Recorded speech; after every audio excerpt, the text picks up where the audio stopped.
Inilah yang dilihat aktor tua dalam naskah nyanyian angsa itu.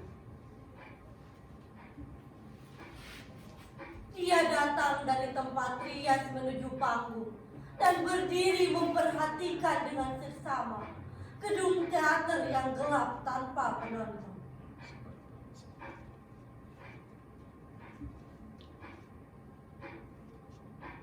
Dan yang dia lihat adalah kegelapan. Gedung teater seperti sebuah lubang hitam. Tapi kita tidak sendirian. Sedangkan aktor tua itu memandang gedung teater sendirian. Dan aktor tua itu memandang pada saat penonton sudah pergi. Sementara kita menunggu penonton datang. Penonton akan segera datang.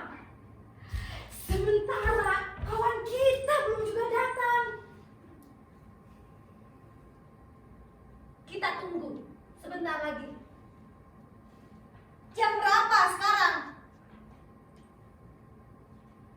Jam 6:23. Dalam 1 jam 30 menit ke depan pertunjukan harus dimulai. Apa kau sudah menghubunginya? Dia tidak bisa dihubungi. Ini nomornya. Ya, benar. Karena dia tidak bisa aku hubungi, aku lalu mencarinya. Ku bertanya pada orang-orang, tapi mereka juga tidak tahu. Kemana dia? Apakah dia sakit? Penyakitnya kambuh lagi? Penyakit kuningnya itu? 2 minggu yang lalu dia sakit. Tetapi ini hari pertunjukan. Seharusnya seorang aktor tidak boleh sakit. Aktor hanya boleh mati atau mengundurkan diri. Mungkin dia mati. Hei, jangan berkata seperti itu. Semua orang akan mati. Kau, aku, bahkan bayi yang baru lahir pun akan mati. Penonton tidak akan peduli segala hal tentang itu. Penonton menunggu drama ini dimainkan. Drama apa yang mau kita mainkan tanpa dia? Dia belum juga datang. Kita menunggunya seperti Vladimir dan Estragon menunggu Godot. Mengapa lampu-lampu panggung dinyalakan? Ini belum waktunya.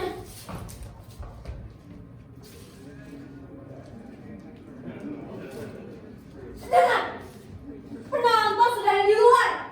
Mereka sudah datang. Kita akan didakwa. Didakwa apa? Didakwa menjadi pemain drama yang gagal. Pertunjukan harus segera dimulai. Bagaimana ini? Kita jangan menunggu. Aku rasa dia tidak akan datang. Dia tidak akan datang. Kita harus cari cara untuk memainkan drama ini tanpa dia. Tapi adegan pertama dimulai oleh dia. Ini adegan penting. Berdasarkan anatomi plot, kehadirannya adalah gimmick. Sebuah adegan di awal drama yang akan menimbulkan ketertarikan penonton. Tapi dia tidak ada di sini. Ya, dia tidak ada. Ya lalu bagaimana? Bagaimana? Bagaimana? Cepat! Tenanglah. Bagaimana aku bisa tenang? Pertunjukan akan segera dimulai. Waktu sudah semakin dekat. Tidak ada gunanya kau gelisah dan panik. Kepanikanmu tidak akan membuat waktu berhenti. Jadi tenanglah, kita cari penyelesaian masalahnya. Kita lakukan editing saja terhadap naskah ini. Yang kita butuhkan untuk memainkan naskah ini adalah kehadiran tokohnya. Bagaimana kalau kita cari aktor pengganti? Siapa yang mau dalam waktu yang terbatas ini? Kalau tidak ada yang mau, kita yang harus menggantikannya. Maksudmu bagaimana? Double casting. Tapi nanti tidak ada kejelasan karakter. Sosok kepribadian peran dalam drama ini harus terlihat jelas. Dan jika aku mesti menggantikannya, aku tidak hafal dialog dia. Aku bisa saja hafal, tapi dalam beberapa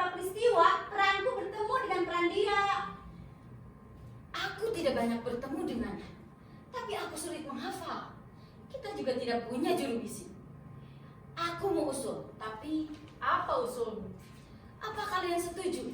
Ya, apa? Kita umumkan bahwa drama ini kita undurkan dan kita meminta maaf. Aku tidak setuju. Penonton akan kecewa. Kita harus menghindari kata maaf. Itu adalah hal yang memalukan. Kita akan dianggap sebagai orang bodoh. Kita akan dianggap sebagai orang yang tidak mampu. Poster-poster sudah kita sebar jauh-jauh hari. Dan semua orang di kota ini yang membaca poster itu tahu kalau kita akan pentas malam ini. Dan jika kita gagal, kita akan dihina di luar panggung. Aku tidak mau kalau hanya karena kebodohan satu orang, kita semua menjadi terlihat bodoh. Apa artinya dia kalau tidak hadir? Hanya karena satu orang saja, lalu kita semua harus menyerah.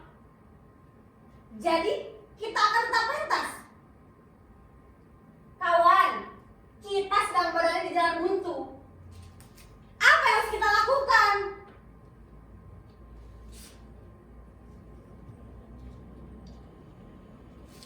Kenapa saudara pergi di saat kita menghadapi persoalan seperti ini? Kita tidak bisa mencegahnya. Dia pergi untuk urusan yang sangat penting. Tapi kenapa harus mendadak seperti ini? Dia juga harus bertanggung jawab atas pembatasan ini. Tugas sutradara sudah selesai. Kalaupun dia ada, dia akan duduk di sana, di tempat penonton. Saat pentas berlangsung, sutradara tidak lebih hanya sebagai penonton. Panggung telah diserahkan kepada kita. Dia pergi keluar kota dan kita tidak bisa mencegahnya. Sekarang panggung ini menjadi milik kita. Jika kita pemilik panggung ini, ayo kita buktikan bagaimana caranya drama ini kita mainkan.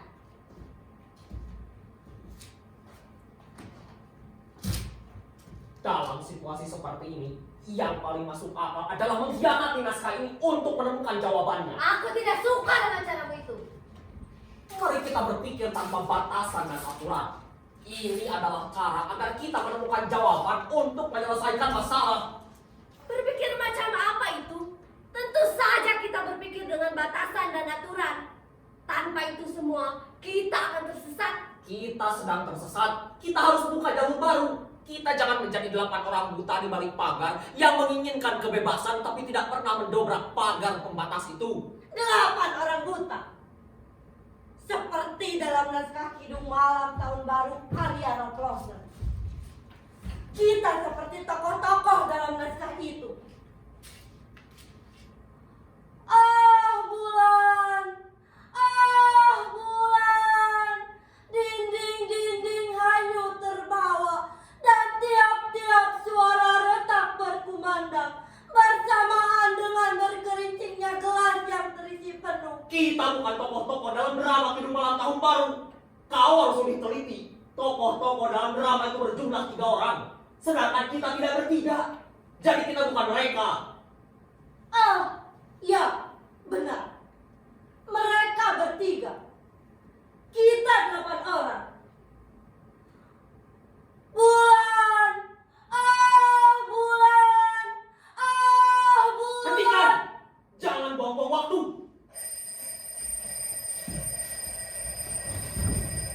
Satu jam lagi. Bagaimana sekarang? Kita bongkar naskah ini lalu kita susun kembali. Penonton tidak akan suka melihat kita merusak naskah dan mereka akan pulang. Naskah ini bukan kitab suci yang semua aturannya harus ditaati. Kalau perlu dibongkar, kita bongkar saja. Mereka tidak akan suka dan mereka akan pulang. Biarkan mereka pulang. Kau nggak akan biarkan mereka pulang. Kau akan membuat teater tanpa penonton. Jerzy Grotowski telah melakukan pembatasan pada jumlah penonton. Dan kita bisa melakukan yang lebih dari apa yang telah Grotowski lakukan. Jerzy Grotowski tetap mempunyai penonton. Karena tidak mungkin pertunjukan teater tanpa penonton. Syarat sebuah pertunjukan teater adalah adanya penonton. Kau seolah-olah tokoh utama di sini dan kau menganggap aku sebagai tokoh yang menghalangi keinginanmu. Waktu semakin dekat. Kita harus segera menemukan jalan baru ke pertunjukan. Aku tidak suka dengan cara-cara yang melanggar aturan dan batas-batas. Merusak naskah yang indah yang telah diciptakan adalah perbuatan kaum barbar. Aku tidak mau menjadi kaum vandal yang menghancurkan karya seni yang telah diciptakan.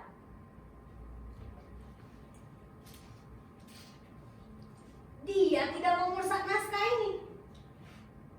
Coba tanyakan padanya. Apakah dia mau kalau kita membuat naskah baru untuk pertunjukan drama ini?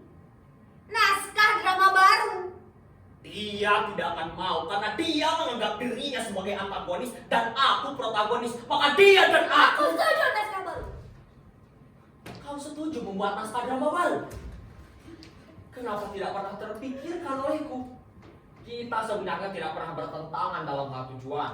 Kita hanya berbeda jalan saja. Aku setuju, kau setuju, kita setuju. Sekarang kita akan membuat naskah drama baru. Ya, ini jalan tengah membuat drama baru. Ayo kita buat. Pipa datang. Bravo!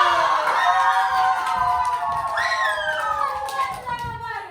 Menarik sekali. Drama baru. Menarik sekali. Drama baru. Menarik sekali. Drama baru, menarik sekali. Drama baru. Naskah ini kita tidak bisa memainkannya. Sekarang kita akan berikan sajian baru pada para penonton. Seperti apa? Pertanyaan yang bagus. Kebekuan di otakmu mulai mencair karena suasana panas ini. Kawan-kawan, dalam situasi seperti ini, yang paling masuk akal adalah semacam dramatic reading.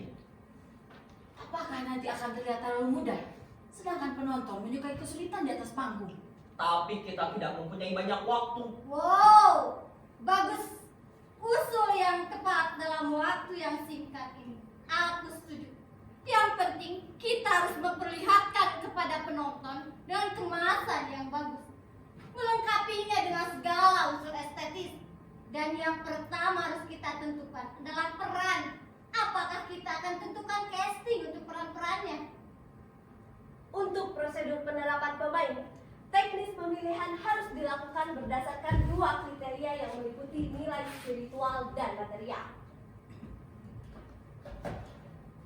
Seorang aktor harus mampu mewujudkan perannya. Jika seorang aktor tidak mempunyai kemampuan untuk mewujudkan perannya, maka drama akan jatuh dan hancur karena permainan buruk dari aktor tersebut. Setuju.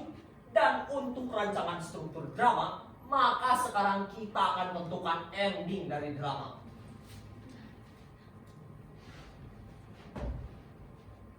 Kenapa ending?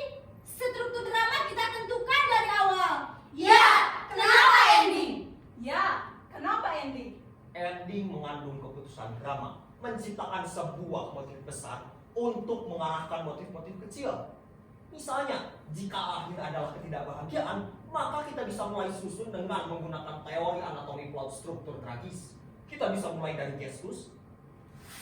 Lalu ending apa yang kau usulkan? Iya, ending apa yang kau usulkan? Ya, ending apa?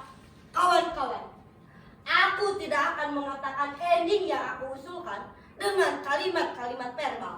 Aku akan mengatakannya dengan aksi dramatiku. Ending yang aku usulkan adalah kematian. Sebuah penyelesaian akhir yang efektif.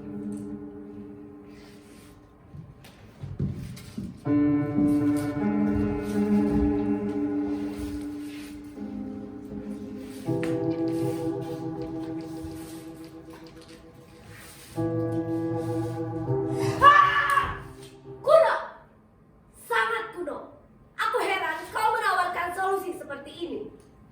Kau terus berbicara tentang kebaruan? Jika akhir adalah kematian, itu adalah pola yang kuno. Ya, kuno. Tapi harus kita akui bahwa kematian adalah pola yang teruji dalam penyelesaian drama. Panggung-panggung drama dunia bertabur kematian.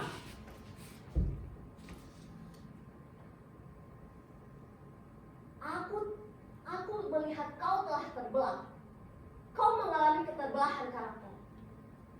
Di satu sisi, kau gemar akan eksperimen, dan di sisi lain kau adalah seseorang yang percaya pada konvensi. Kawan, dalam tekanan waktu kita harus berpacu. Cepat dalam tindakan, bertindak, bahkan sampai pada kemungkinan yang paling mustahil.